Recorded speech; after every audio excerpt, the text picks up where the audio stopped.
All over the world. ఒక ఘటన చెప్తాను. అంటే ఇప్పుడు ఉగ్రవాదానికి కులం లేదు మతం లేదు అన్నారు కదా. సో మన దగ్గర కావలిలో మధుసూదన్ చనిపోయారు ఇన్సిడెంట్ లో.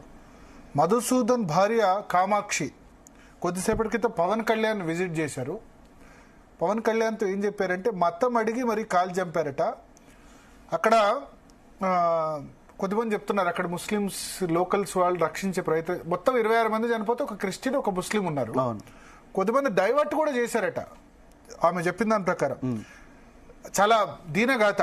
మధుసూదన్ సంబంధించి మన రాష్ట్రమే 26 మందిలో మన రాష్ట్రంలో ఆంధ్రప్రదేశ్లో మన ఆంధ్రప్రదేశ్లో నెల్లూరు జిల్లా కావాలి.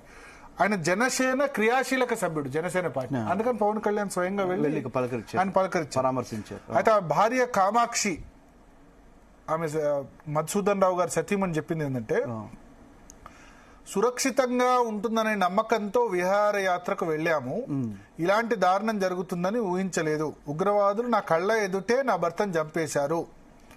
సో పహల్గామ్లో జరిగిన భయానక పరిస్థితులు ఆమె వివరించారు. ఉగ్రవాదులు చాలా క్యాజువల్ గా వచ్చి నరమేధం సృష్టించి వెళ్లారు. సో కోవిడ్ సమయంలోనే అత్తామామ కోసం అమెరికాలో సాఫ్ట్వేర్ ఉద్యోగాలు వదులుకొని ఇక్కడ దాకా వచ్చాం, బెంగళూరు వచ్చాం. బెంగళూరు నుంచి 3 కుటుంబాలు పహల్గామ్ విహారయాత్రకు వెళ్ళాం. ఆ కొండల అందాలు చూసి సంతోషించాం.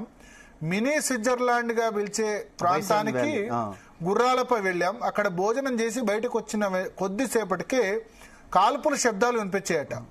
అక్కడ ఉన్న వారితో పాటు మేము కూడా భయంతో పరుగులు తీస్తుండగా శాలువలు అమ్మేవారి ముసుగులో ఉన్న మమ్మల్ని శాలువాలు అమ్మే ముసుగులో షాల్స్ అమ్మే వాళ్ళ ముసుగులో ఉన్న వాళ్ళు కొద్దిమంది ఏమార్చి కాశ్మీర్ వార్షికోత్సవ వేడుకల కోసమే శబ్దాలని చెప్పారట వీళ్ళకి పారిపోతుంటే. చెప్పి కాల్పుల శబ్దాలు చేరువైన సమయంలో పరుగు పెడుతుంటే పడుకుంటే కాల్చరని చెప్పారట. మీరు పడుకుంటే కాల్చరని చెప్పారట. చెప్తే వీళ్ళు పరిగెట్టడం ఆపేసి పడుకుంటే కాల్చరని చెప్పి తప్పుదో పట్టించారట శాలువలు అమ్మేవాళ్ళు.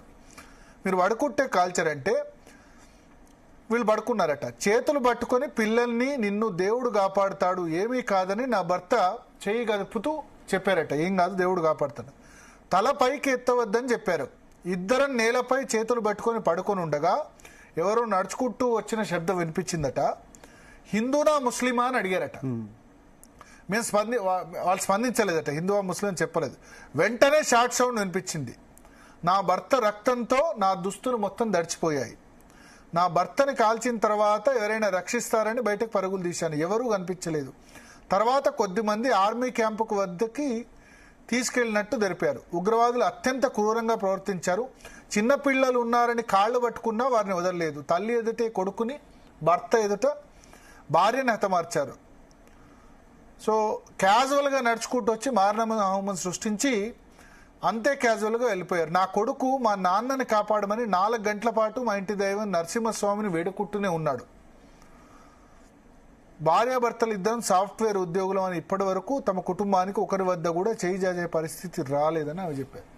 సో చాలా దారుణం. అంటే శాలువలుగా అమ్మే వాళ్ళు కూడా డైవర్ట్ చేశారట అక్కడ ఉన్న లోకల్స్ కూడా. ఏం కాదు మీరు పడుకోండి, కొద్దిమంది పారిపోయి తప్పించుకున్నారు. పడుకోండి అని చెప్పి పడుకున్న వాళ్ళ దగ్గరకు వచ్చి మతం ఏందని అడిగి, అంటే చాలా మంది సోషల్ మీడియాలో జరుగుతుంది ఏదో క్రియేషన్, వాట్సాప్ యూనివర్సిటీ క్రియేషన్. నిజంగా అట్లా జరగలేదు. ఇప్పుడు మధుసూదన్ భార్య అట్లా చెప్పాల్సిన అవసరం ఏముంది? నువ్వు హిందువా ముస్లిం అని అడిగి చంపడం ఒకటి. ఈ ఒక్కటేగా చాలా కల్మా చదవమని చెప్పారు, చాలా మంది చెప్పారు.